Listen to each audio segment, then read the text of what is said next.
these stoves are in. So this is 1885. Correct, So yeah. 1880s. These stoves are relatively new, but they are not brand new.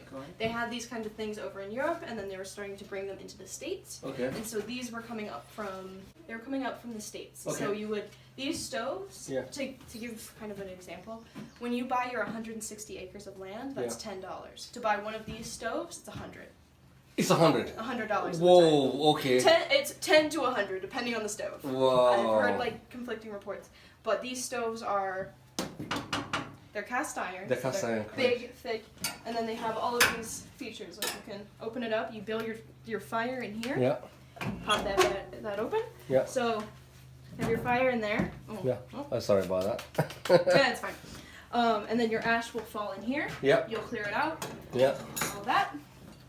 And then you maintain the fire through either the top or the side. Yep. Then you have your oven. Oh, it was an oven, and that was then This is where- 1885. Yeah. So and then you would have your flat top where you'd be making soup and other right. things. Yeah. This here is your warmer. Oh, just the warmer there. Yeah. Okay. So once you cook something, you want to keep it warm, or you want to kind of heat something up, you put it up here. That's correct. Yeah. And then this is this is also your heater, and it's how you boil water. It was your main source. It's basically the heart of the home. Yeah. And we're starting to see the introduction of them around the 1880s in Canada, especially here in Edmonton, because it took forever for them to Before get here. they can get they were here. expensive, they were heavy, Yeah. but they were also vital to the community. So you can get smaller ones, or you can get ones that are bigger. But it's sort of depending on what your status and what your money is. Yeah, that's had to be status because honestly. Yeah. So this one here we can actually cook on.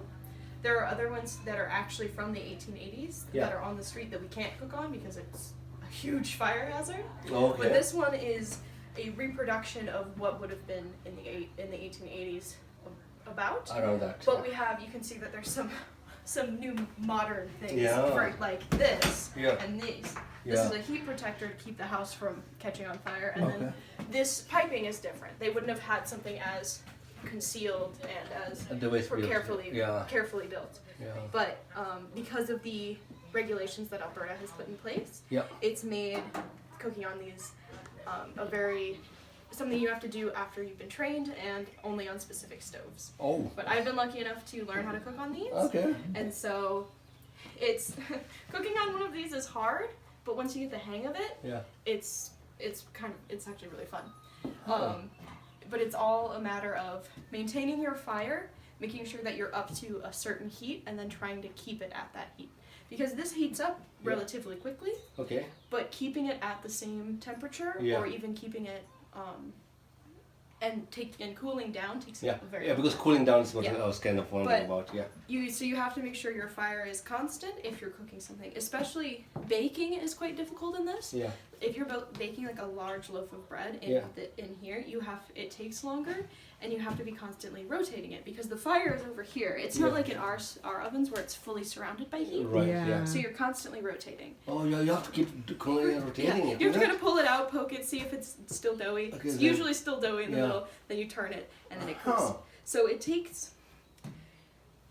At the time, it would have been like groundbreaking. It would have been amazing to have. It is one of these. amazing because Because- from the alternative, this was just great. This Yeah, is amazing. Because cooking in a fire pit is easier in some ways and harder in others. Okay. So cooking in a fire pit, you're outside. You can't really heat your home with a fire pit because you need to have a way to get the smoke out of your house.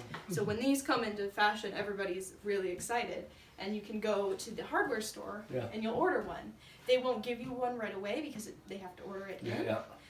So what you'll see is a lot of times you'll see little models of stoves that are made out of real cast iron. Okay. So it's like this stove, but about this big. Just tiny, just You can so. and you can still technically cook on it, which is really cool because it's made. It's not just like nowadays when you have like a model of something. It's just like plastic It's or plastic, yeah. something. They were making just tiny It's versions just of a these. tiny So it's replica of. yeah, it's a tiny replica. I have a few, and I have yet to cook on them, but I could. You basically put a little tea light in there, Yeah. or like one of those little tiny candles, or you build a tiny Oh. fire, Yeah. and you could totally cook on it because it's made exactly It's like exact- this. It's just tiny Correct. miniature. Because Yeah. it's a lot easier to send those up to hardware stores than it is Yeah. to send up like 4 of these, Yeah. for example. Then someone can look at it and review Yeah. it and then kind of order one. And then they'll kind of guess what they need for their size of Yeah. house and what they need for what they kind of want it to do. Right. So we have other stoves in the hardware stores over here. Okay.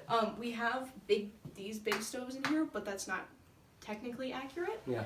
They might have had 1 or 2, but they wouldn't have had a supply of them because they would have to specifically order them in. And that's And it it was expensive then, yeah. And it was expensive, and we didn't have the train yet. Yeah. The train went to Calgary instead of Edmonton. Oh. So you would get it, your stoves would be coming from the States or from Eastern Canada. Yeah. And so it would be on a train, and then it would have to come up by stagecoach. Wow. Which from Calgary to here on stagecoach is, I think, 4 days. And they were heavy. Wow. And they're heavy, so it they're probably heavy, took a so- lot longer. Yeah. And depending on the type of carriage that you're carrying it in, Yeah. be even harder because some of them aren't built properly yeah. for Alberta. So you can see actually our wagon out here Yeah. is the style we would have had in Alberta, but it would not have been as popular.